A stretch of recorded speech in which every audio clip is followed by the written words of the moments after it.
You think McDonald's invented fast food? It didn't. The entire blueprint, the assembly line, the identical burger, buying them by the sack, came from a five-stool shack in Kansas. Most of the country still cannot eat it today. 100 years ago, Americans were genuinely afraid to eat a hamburger until one tiny company changed their minds and then watched its own imitators use its playbook to build empires 100 times its size. You will discover how two men with $700 invented fast food, taught a fearful nation to love the hamburger, and made one stubborn choice that kept them small for a century. And by the end, you will learn why the company that invented fast food refused to franchise, and why that decision is the reason it is still family-owned today, long after its rivals were swallowed whole. It all starts with a book that scared America out of eating ground beef. This is the fascinating story of an American institution. How did the company that invented fast food become the smallest legend in the business? In 1906, Upton Sinclair published The Jungle, exposing the filthy, rat-infested realities of Chicago's meatpacking plants. The public was horrified. Almost overnight, ground beef became a culinary pariah, widely feared as a toxic biological hazard. For 15 years, this dark stigma hung over the humble hamburger, pushing it to the very margins of American food culture. Most sales occurred at chaotic traveling carnivals or dingy back-alley shacks where questions about the meat's origin went unanswered.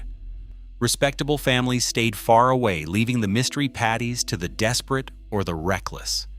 Eating minced beef felt like playing Russian roulette with your stomach. The hamburger was cheap, but it was absolutely not respectable. But in Wichita, Kansas, a short-order cook named Walter Anderson believed he could salvage the hamburger's reputation. He had a plan to make the cooking process completely transparent, yet he faced an enormous social and financial barrier. How could a man with barely any money convince a terrified nation to risk their lives on a 5-cent hamburger? Walter Anderson was a short-order cook running a 3-stool stand out of a retired streetcar he bought for $60. At his tiny spot on Douglas and Meade, he faced a daily, messy problem. Thick, round meatballs took too long to cook, and they constantly stuck to his griddle. So out of pure frustration, Anderson grabbed his spatula and slammed it down. He flattened the meat into a thin square. It cooked fast, but it still required flipping, which frequently tore the patty apart. To bypass the spatula struggle altogether, Anderson took a sharp wooden peg and poked 5 holes clean through the raw beef. 5 holes. They functioned like tiny chimneys. These vents allowed hot steam and grease to escape, which meant the meat cooked evenly from the inside out without ever needing to be flipped. Next, he piled sliced onions directly onto the griddle, placed the perforated square on top, and capped it with the bun. The rising onion steam cooked the beef while simultaneously warming the bread, trapping the moisture inside.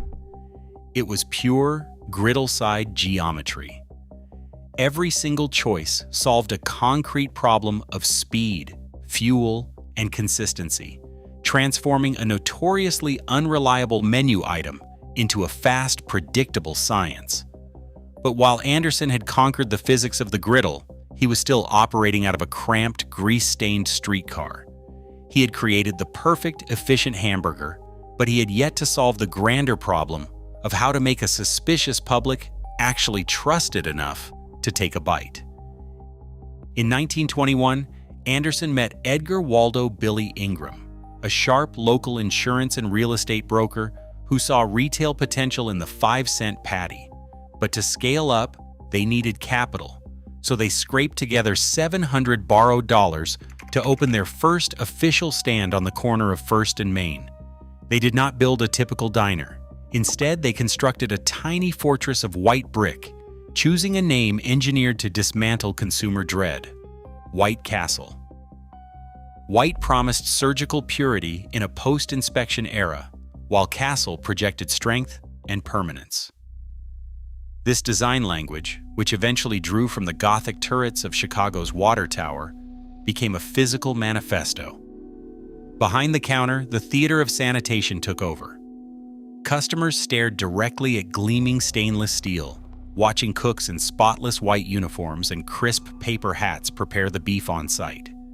Every employee followed a strict personal hygiene code, keeping their aprons immaculate and their movements synchronized. It was an industrial trust machine, proving that cheap food did not have to mean dirty food.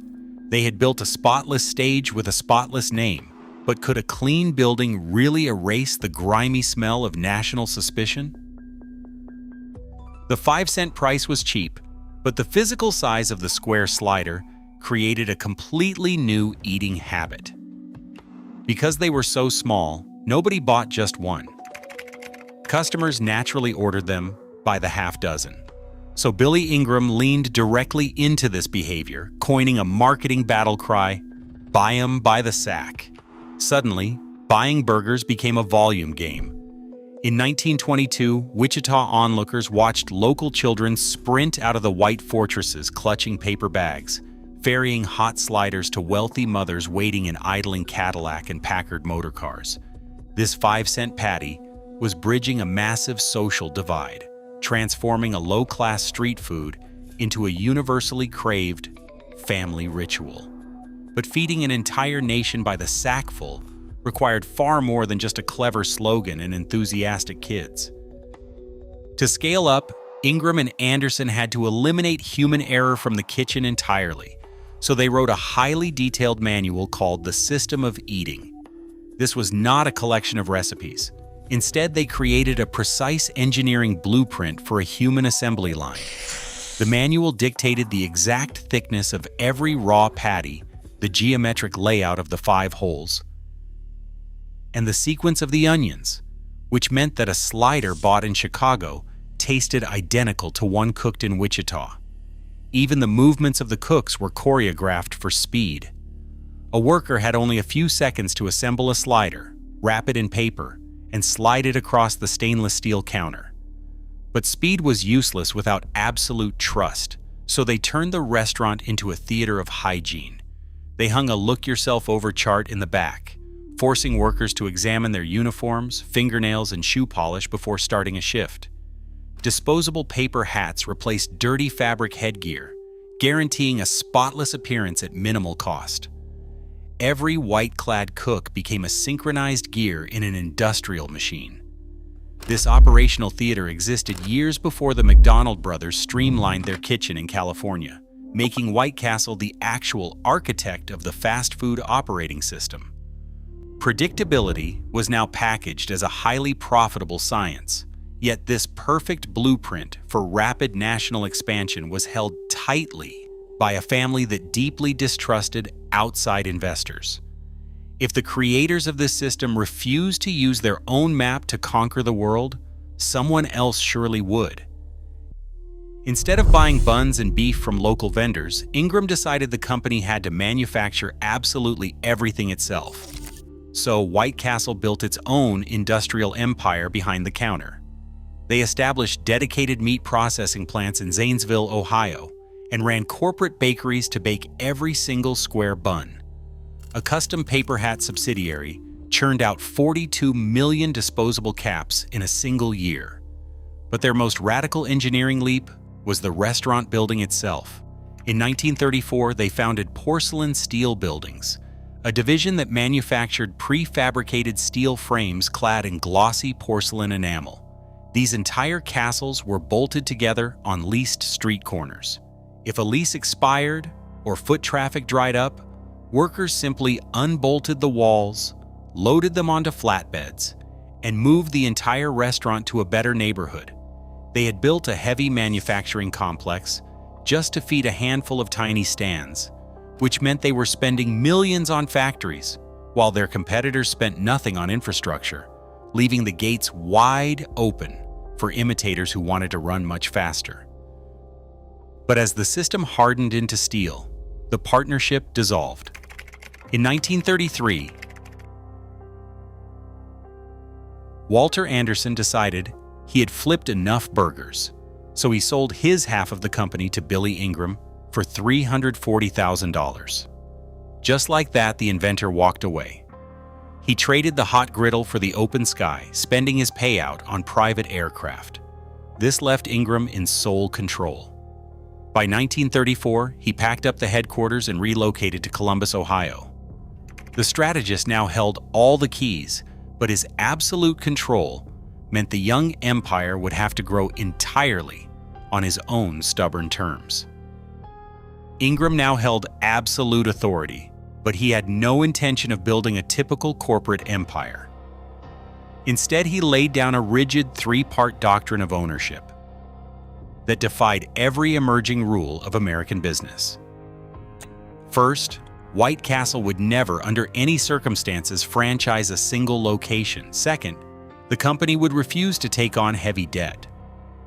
Third, Ingram banned outside shareholders, decreeing that the business must remain entirely in family hands.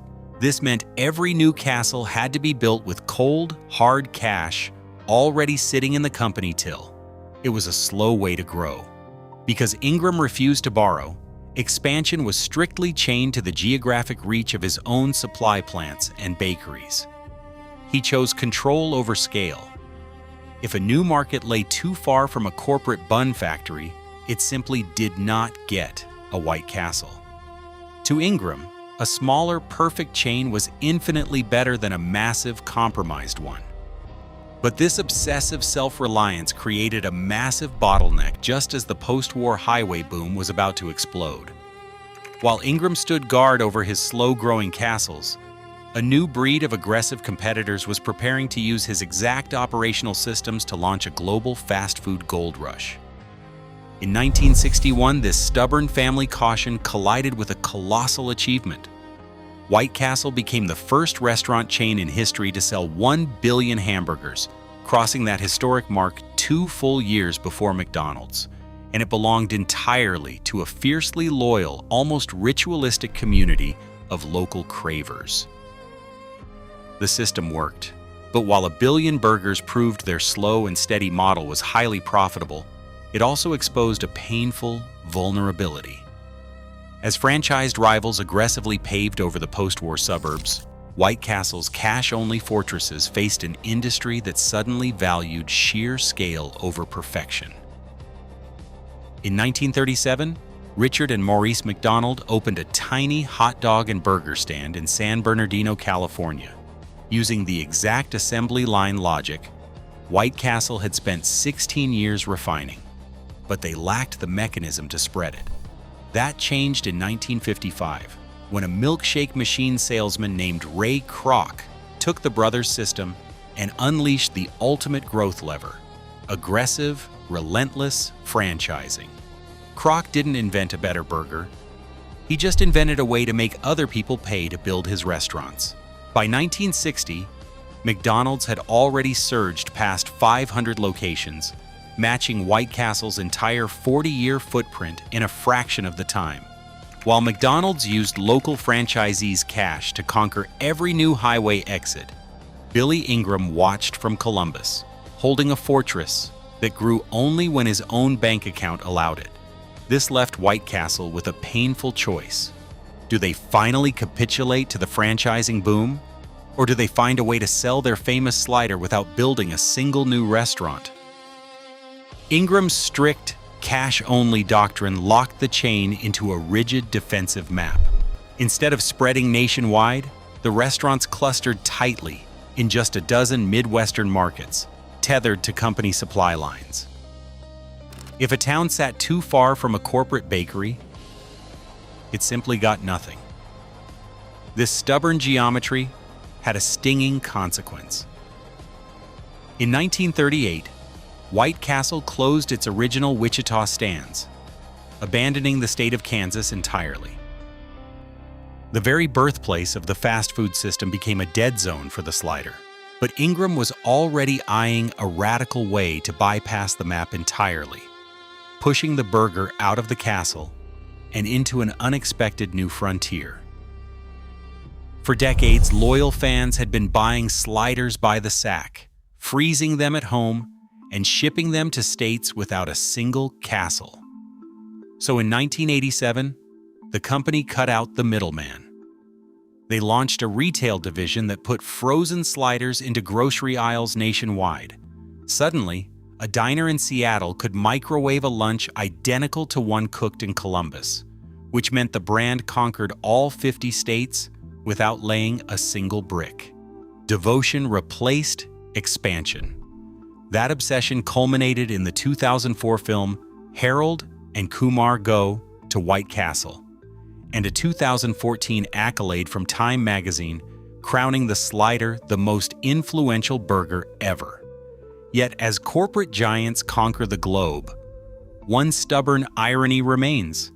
Did refusing to grow actually save the oldest castle of them all?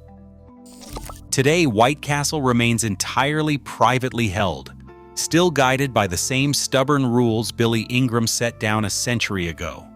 The headquarters in Columbus, Ohio, is run not by Wall Street bankers, but by Lisa Ingram, the founder's great-granddaughter. She oversees 345 restaurants. Not a single one is franchised. This refusal to sell out meant the chain could never match the runaway scale of its rivals. But it also meant that when economic storms battered the industry, no outside shareholders could force them to cut corners. By choosing to stay small, the family chose to survive. And so the five-hole slider quietly bubbles on, leaving us to wonder if the ultimate victory in American business is not conquering the globe, but keeping the keys to your own castle. Today, the fast food giants they inspired fight for global dominance. But White Castle still sits quietly in the corner, privately owned and fiercely independent. By choosing control over scale, they traded an empire for survival. And that remains their ultimate victory. They wrote the blueprint for modern dining, then survived by refusing to copy it. What's your take? Share your thoughts in the comments.